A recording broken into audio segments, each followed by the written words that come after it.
Bonjour, mon nom est Jean-François Champagne, je suis le président directeur général de l'AIA Canada et je suis fier d'être ici aujourd'hui à Ottawa, sur la colline parlementaire, pour rencontrer les gens du gouvernement.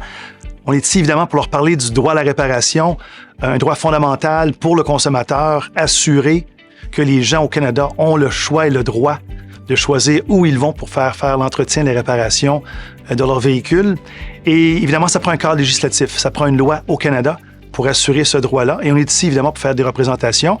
On a des belles avances, on a des projets de loi qui sont présentement devant le gouvernement, mais ça prend plus. Et c'est pour ça, évidemment, qu'on est ici avec les membres de l'AIA pour faire cette représentation-là au nom de l'ensemble des gens du marché de l'entretien et réparation des véhicules.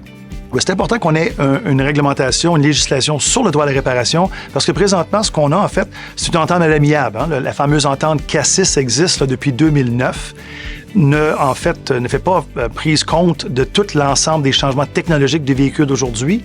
C'est une entente qui a bien fonctionné à l'époque avec les véhicules traditionnels, mais que, évidemment, de plus en plus, on fait l'entretien et réparation de véhicules de plus en plus connectés, de plus en plus autonomes, de plus en plus électrifiés. Ça prend maintenant une législation pour assurer qu'on continue à avoir l'information nécessaire pour réparer ces véhicules. Alors, si on n'atteint pas, malheureusement, une législation sur le droit de la réparation, ce que ça va faire, ça va limiter les droits des consommateurs. Ça veut dire des coûts plus élevés. Ça veut dire des délais pour les gens qui veulent faire réparer leur véhicule. Ça veut aussi dire des pertes d'emploi dans le domaine de l'entretien et la réparation des véhicules. Et comme vous le savez, on emploie presque 500 000 personnes dans notre domaine d'activité économique au Canada. Alors, c'est très important qu'on ait cette législation-là pour protéger le consommateur et aussi pour protéger notre industrie.